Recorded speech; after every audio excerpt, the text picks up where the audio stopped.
जय हिंद दोस्तों।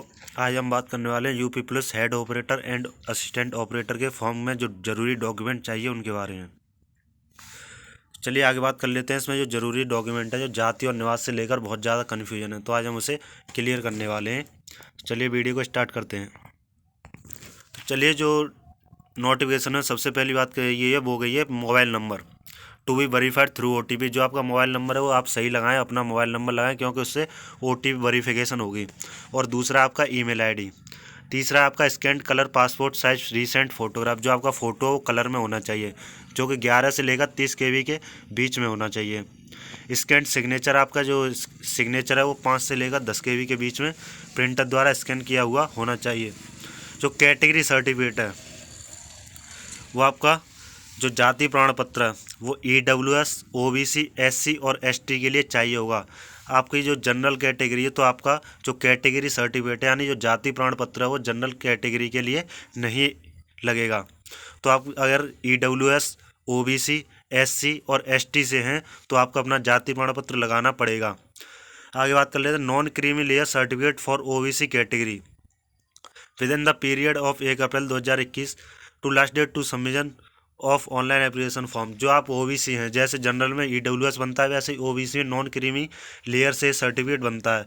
तो यदि आपके पास वो सर्टिफिकेट नहीं है, यानी आप नॉन क्रीमी लेयर में नहीं आते हैं, तो आपका जो OBC सर्टिफिकेट है वो 1 अप्रैल 2021 से पुराना नहीं होना चाहिए।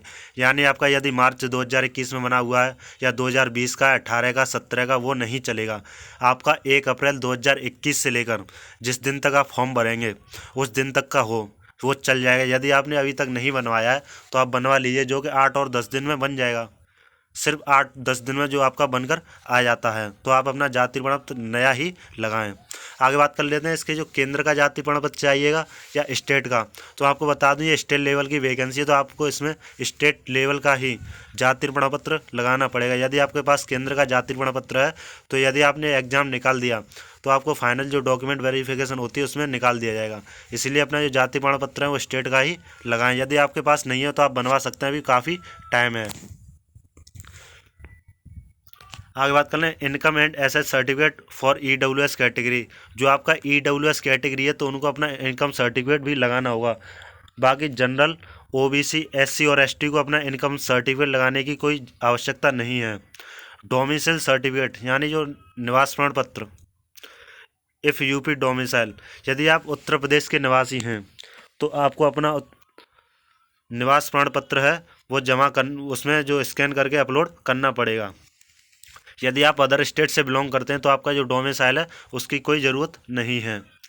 बाकी यदि आप यूपी के रहने वाले हैं, यूपी के मूल निवासी हैं, तो आपको अपना जो मूल निवास है वो लगाना पड़ेगा, चाहे आप किसी भी कैटेगरी से हो, या general OBC SC ST EWS non creamy layer, आपकी कोई भी कैटेगरी हो, आपको अपना जो मूल निवास प्रमाण पत्र है वो लगाना पड़ेगा।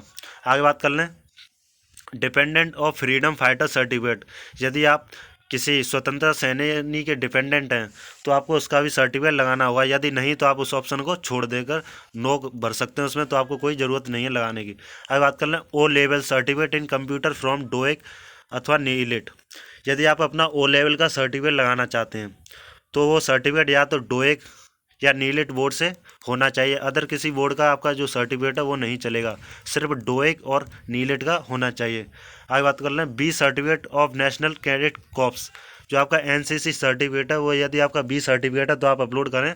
बाकी आपका A और C है तो उसका कोई मतलब नहीं है। If served in national cadet corps, जो आपका B सर्टिफिकेट है। आगे बात कर लें टेरिटोरियल आर्मी सर्विस सर्टिफिकेट। यदि आप टेरिटोरियल आर्मी में काम किए हैं तो आपको वो सर्टिफिकेट लगाना होगा। यदि नहीं तो आप नो वर्क करके आगे बढ़ जाएंगे। Ex serviceman discharge certificate. जो आपका एक्स सर्विसमैन है, अगर आपने किया होगा तो नहीं तो नो भर के आप आगे बढ़ जाइए। जो आगे बात करें 10th marksheet which contains your date of birth. यदि आपकी जो डेट ऑफ बर्थ है उसके लिए आपको 10th का मार्कशीट अपलोड करना पड़ेगा। आगे डिप्लोमा सर्टिफिकेट।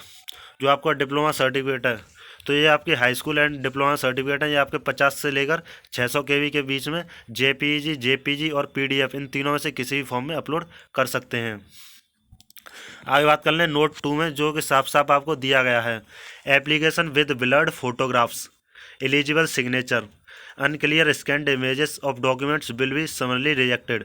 यदि आप अपना जो फ़ोटो है वो ब्लर हो रहा है, बहुत से लोग हैं जो कि अपना फ़ोन से ही फॉर्म भर देते हैं तो उनका जो फ़ोटो ब्लर आता है, तो इसमें इस बार साफ साफ दे दिया गया है जो आपका फ़ोटोग्राफ है वो ब्लर होता है, आपके जो सिग्नेचर है वो पात्र नहीं होते, या आपने अनक्लियर जो फ़ोटो है वो अपलोड कर दिए आपके डॉक्यूमेंट्स वगैरह, तो आपका जो फॉर्म है वो रिजेक्ट हो जाएगा।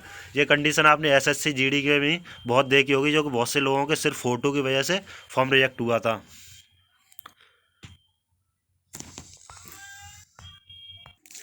आगे बात कर लें, जो आपका नाम है उसके बाद आगे आप अपना टाइटल लगा सकते हैं, मिस्टर, मिसेस या डॉक्टर, इसमें से कोई भी। आगे अपना नाम देकर जेंडर आप अपना मेल फीमेल चेक कर सकते हैं, जो अपना भर सकते हैं।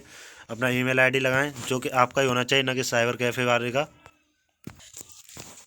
आगे आप देख सकते हैं जो आपका नोट 1 में लिखा हुआ है, applying candidate must have cleared qualification and must be possession of required education certificates degree as on last date of application.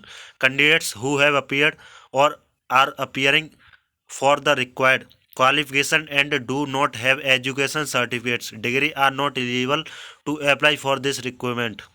यानी जो दे रहा है कि आपकी यदि अपीयरिंग है या आपने पास तो कर लिया, लेकिन आपके पास जो सर्टिफिकेट है, जो आपकी मार्कशीट है या डिग्री की जो सर्टिफिकेट है वो आपके पास नहीं है, तो आप इसके लिए एलिजिबल यानी आप इसके लिए योग्य नहीं हैं।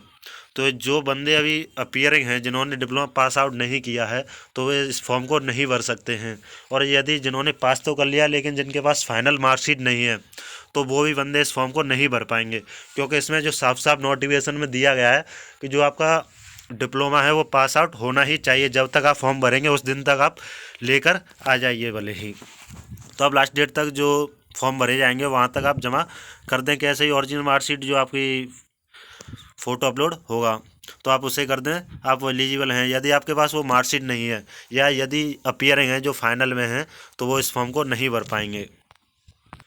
तो आज की वीडियो में बस इतना ही। यदि आपको जानकारी अच्छी लगी हो तो हमारे चैनल को लाइक एंड सब्सक्राइब जरूर करें। धन्यवाद।